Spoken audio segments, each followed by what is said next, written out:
Fala galera, beleza? Tranquilinho? Hoje a gente vai trazer um importante tema para o nosso canal, né? Para os nossos estudos aí, que são as teorias demográficas que analisam aí o crescimento da população e seus impactos, na população mundial no caso, tá? Falando um pouco, dando uma introduzida no tema aí, a ONU projeta que até 2025 nós estaremos no patamar de 8 bilhões de pessoas, né? E que até 2083 seremos 10 bilhões de pessoas, né?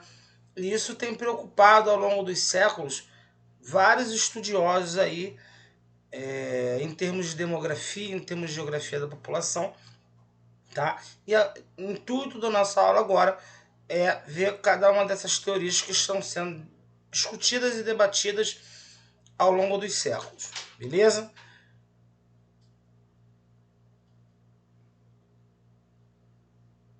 Vamos lá. A primeira teoria que a gente vai estudar aí é a teoria malthusiana, tá? Que foi publicada na Inglaterra em 1798 pelo nosso camarada aí, Thomas Robert Malthus, tá?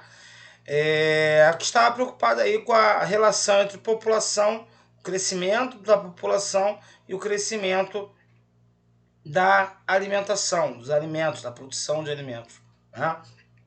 É válido ressaltar que naquele momento ainda não se tinha tanta tecnologia na produção de alimentos, né? Ele sabia disso e se preocupava muito com isso, se preocupava muito com a pobreza, colocava a culpa na pobreza e não na organização estatal, não no Estado que não controlava essa população, até porque era interessante para o Estado inglês naquele momento que existisse uma população grande para que servisse de mão de obra. Tá? Então eles deixavam correr solto, como a China fez há algum tempo atrás, ao longo da sua história, para que tivesse naquele momento de revolução industrial uma mão de obra barata. Né?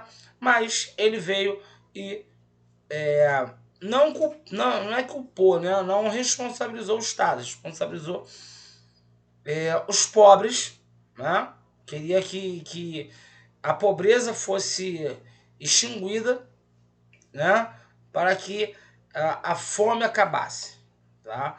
É válido lembrar que essa teoria foi muito discutida na época, porque o capitalismo estava se fundamentando e o capitalismo ele necessita do pobre, né?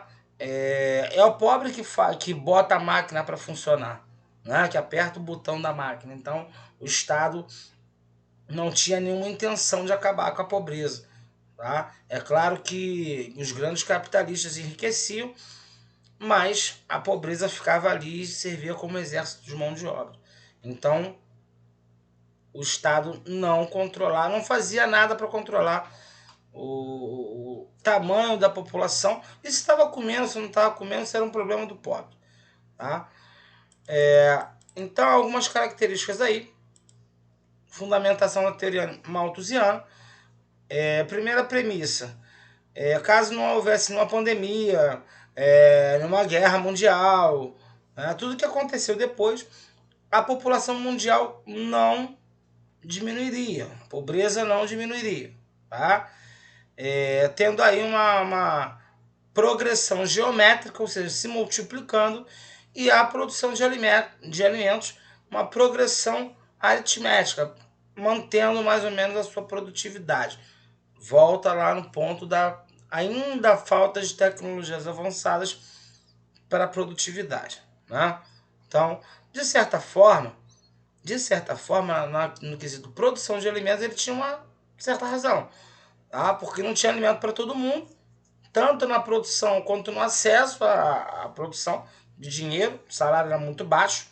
Então eram dois motivos em que a pobreza, em que a parte mais pobre da população da Inglaterra e de outros países não tinham acesso ao alimento, tá? Como não tem hoje. Mas hoje nós temos tecnologias aplicadas que aumentam a produtividade, né, exponencialmente.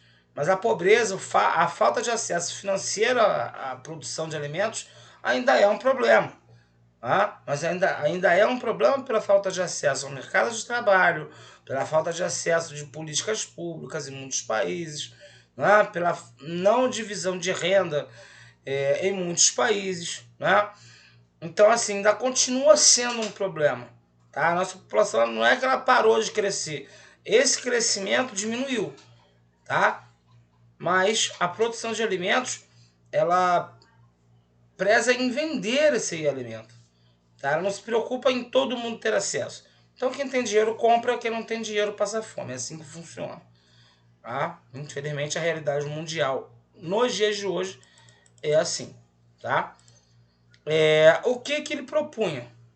Algumas medidas, né? Controle de natalidade e a erradicação da pobreza e da fome, tá? Como casamentos tardios, ou seja, mais tarde, não aos 18, 19, 20 anos, mas depois dos 30, 35, né? Que não daria muito tempo de reproduzir filhos, tá? E também o número de filhos compatível com o recurso dos pais. Nesse quesito eu dou razão a ele, porque assim, racionalmente, se você ganha um salário mínimo e tem 10 filhos, não vai dar para você sustentar os seus filhos de uma forma qualitativa. Tá? Mas isso aí também vem de um planejamento familiar que pode ser ensinado, que pode ser tratado, debatido também pelo Estado, pela imprensa, enfim. Então essa teoria é caracterizada como antinatalista, ou seja, previa aí, ele queria que não nascessem filhos, e conservadora. Né? Então a gente tem algumas críticas à teoria malthusiana. Né? O desenvolvimento científico e tecnológico genético na agricultura fizeram com que a produção de alimentos aumentasse exponencialmente, especialmente no século XX. Ponto. Tá? O problema está no acesso financeiro a esse alimento. Tá? O acesso financeiro. Se o cara está desempregado, ele vai comer mal, ele vai comer menos. Né? Ele vai dar outro jeito de se sustentar, mas não vai ser uma sustentação alimentar saudável e com todos os nutrientes que ele precisa. O crescimento geométrico da população não aconteceu, tá? O crescimento, como eu disse, ele aconteceu, acontece até hoje, mas não se multiplicando, tá? Então tem uma tendência aí de estabilização no crescimento da população mundial. Tá? Alguns países, principalmente os desenvolvidos, tá? Como Dinamarca, Noruega, Canadá, criaram programas aí de bem-estar social, né? Ou seja, planejamento familiar, o acesso ao emprego, o acesso à educação básica, educação superior. Né?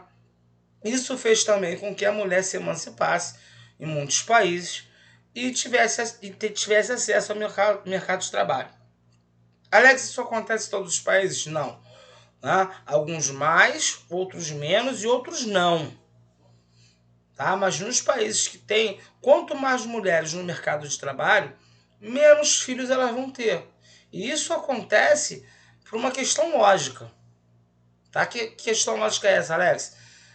A mulher ela começa a receber o seu salário e ela começa a fazer conta. Ela sabe que o salário dela dá para sustentar 1, 2 filhos no máximo. Né? E a questão do tempo que ela vai ter para dedicar a esses filhos também. Mas isso tudo influencia na taxa de fecundidade, no número de mulheres grávidas, no número de nascimentos. Né? Então, essas 4 críticas aí são feitas porque o mundo mudou depois dessa teoria. O mundo foi mudando. Mesmo com o capitalismo sendo praticado quase que no mundo inteiro, na maioria dos países, né? Com a manutenção da pobreza em muitos países, ou pelo menos da diferença social, a mulher entrou no mercado de trabalho. Nos países desenvolvidos, mais. Mas entrou. Né? Se pegar, por exemplo, países como Canadá, Estados Unidos, União Europeia, a mulher está inserida no mercado de trabalho tanto quanto o homem. Isso não acontecia há 70 anos atrás. Tá? Isso ou não acontecia, ou acontecia pouco. Hoje a mulher trabalha em qualquer setor da economia nacional.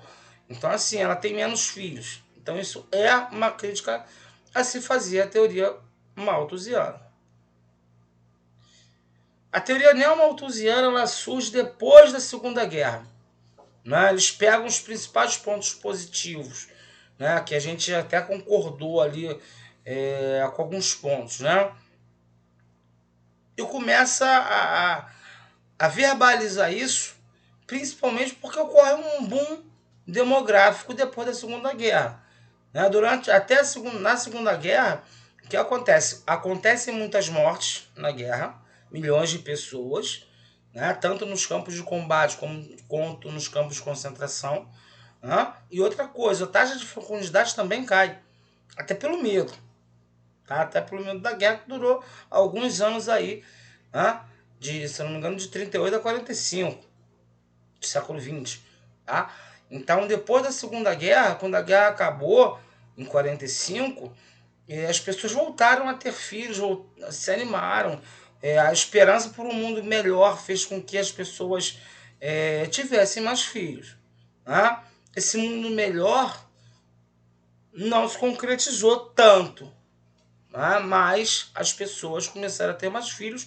A gente via famílias aí com 10, 12 filhos, isso era normal, era comum acontecer. Né? Se você perguntar, por exemplo, a sua família, né? Em algum momento esses 10, 12, 14 filhos aconteceu. Tá? Os neomalthusianos, eles vão falar o seguinte: eles atribuem a situação de miséria dos países subdesenvolvidos ao acelerado crescimento populacional, até pela falta de emprego e trabalho para todo mundo. Enfim, concordavam que a agricultura era capaz de produzir alimento suficiente para todos, que aí já tem um desenvolvimento tecnológico, o trator entra em cena. Defendiam programas rígidos de controle da natalidade, né?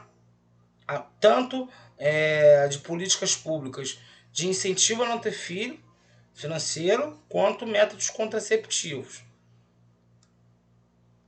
A teoria reformista ou marxista, ela vai trazer para a gente um olhar comunista sobre a população grande. Tá? Então o que ela quer? Ela não quer erradicar, não é que seja, vamos erradicar a pobreza, não é isso. Ela quer uma igualdade social para todo mundo num patamar legal. Ela não culpa o pobre pelo subdesenvolvimento do país, tá? Mas ela quer trazer essa camada mais pobre para o mundo do consumo, para o mundo do trabalho, para o mundo da educação. Tá? É isso que o reformista, reformar a população, reformar os países. Tá? Então, assim, isso vai trazer, claro, né? Claro, através da educação, através do mundo do trabalho, todo mundo incluído, a redução da natalidade. Beleza? A teoria ecomalthusiana, como o próprio nome diz, eco vem de ecologia, de meio ambiente. Né? Então eles falam o seguinte: quanto maior a população, maior o impacto ambiental. Isso é um fato. Isso é um fato. Os países mais populosos poluem muito mais do que um país que tem a população pequena. Mas Alex, vão entrar vários fatores, como o tamanho do território, né, as quantidades de recursos naturais, né? Mas os recursos naturais entram na parte do consumo. Ao mesmo tempo que você consome a água do rio, você ao mesmo tempo polui. Então esse consumo fica comprometido. Quanto mais população, mais poluição. E mais consumo, mais necessidade de consumo. Então esse conflito vai acontecer. Esse conflito entre grande população e recursos naturais vai acontecer. Vai acontecer. Tá? Como já acontece hoje em todos os países, sejam desenvolvidos ou não. Você pega os Estados Unidos, do índice de poluição dos caras é absurdo. Você pega o Brasil também. Né? São países com economias diferentes. Tamanho de economia diferente, mas a poluição e o caminho para a degradação do meio ambiente pela população grande, a gente está falando de 2 top 5. 2 países que estão entre os 5 maiores países do mundo em população. E também em poluição. Tá? Então, assim, são coisas a se pensar. e a se debater também. Bom, como resumo aí, a gente tem a teoria malthusiana, o conflito entre a população e a produção de alimentos. Para eles, a produção de alimentos seria menor do que o aumento da população. A teoria neomalthusiana, que seria a população versus o desenvolvimento econômico, ou seja, a população grande atrapalha o desenvolvimento econômico. A teoria reformista, população versus distribuição de renda. Quanto mais gente para dividir o bolo, né, cada um vai ficar com uma fatia menor, né, do bolo da renda. E a teoria ecomalthusiana seria a população versus recursos naturais, tanto para consumo quanto para poluição e degradação.